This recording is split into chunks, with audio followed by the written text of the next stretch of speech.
Today we're going to clear ourselves from witchcraft and negativity, and we're going to talk about some types of witchcraft that can be used on you to curse you, block your roads, cause obstacles and problems in your avenues in your life.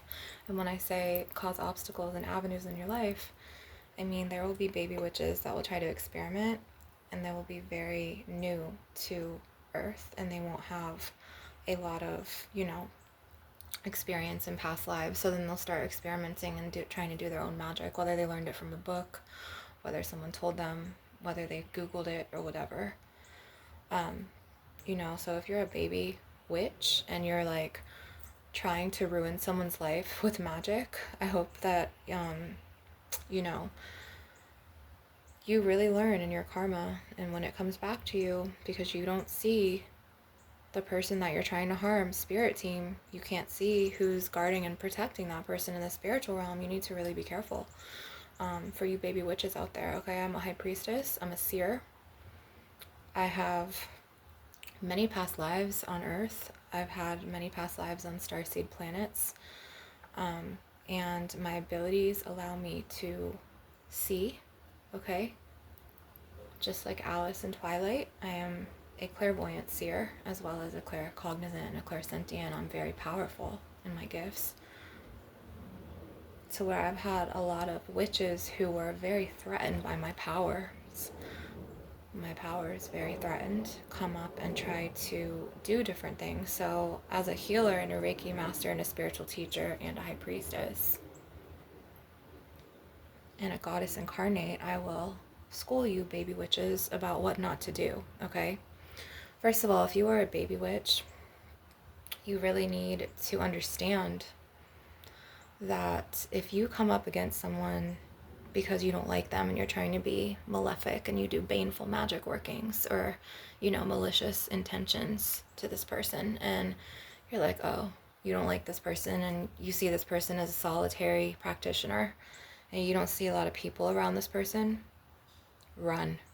Because this means that this person their soul is of old. They've been on Earth many lifetimes, and they've had many lifetimes practicing, and they are comfortable enough to be a solitary practitioner, to where they don't need to be superficial, they don't need to blend in, they don't need to have covens, because that person is powerful as fuck. And you cannot see the spirit team, whether it's their spirit guardians, their spirit animals, the past life, spirits that cross the veil from this life. You cannot underestimate the power of a goddess incarnate.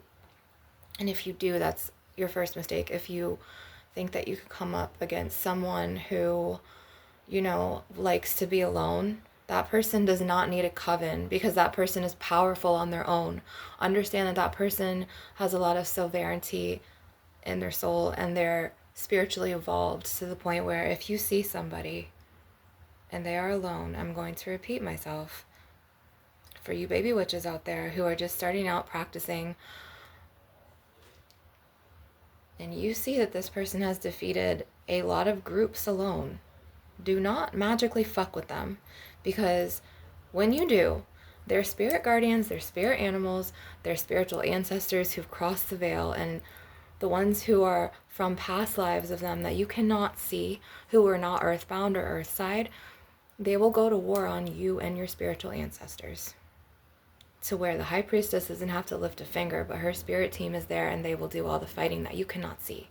And then before you know it, you think you've won, right? Because you've done a baneful cursing magic, whether it's, a poppet or a voodoo doll, or, hot foot powder or war water or graveyard dirt or a ceremonial magic, Baphomet sigil magic, blood offerings, attaching entities, doing, a witch jar with, just baneful workings in it. You already know how it goes. For the baby witches, understand that when you think that you've won and you see, someone lose the things that you are maliciously intending on them to lose, understand that there is a law of karma that will come back to you after you think you've won, and after you made that person try to lose everything or close down different avenues of their life, and you think you've won. But just remember that that karma, after you think that you've won, will creep up when you least expect it. And trust me, whatever you send back returns to you, depending on how maliciously intended you are against that person. And the divine will watch you, okay? The divine guardian of that individual will watch you, whether it's Lucifer, whether it's, Mayat, whether it's Aphrodite, whether it's Inanna, whoever, whether it's Hathor, or maybe that person has many guardians in the spiritual realm that you can't see, and you just casted a bunch of fucking, magic on them to whatever. If you write shit down, or you do a baneful working to where you put something in a jar, and you put the nails in there and graveyard dirt, or you sprinkle something in their stuff when they're not home, just remember there's something called karma, and it goes back, and it doesn't go back threefold. This is a lie. When it hits you, it will go back in your health. It will affect your car. It will affect your living situation. It will affect your relationship. And it will affect all of that to where you remember that person and what you did. Okay?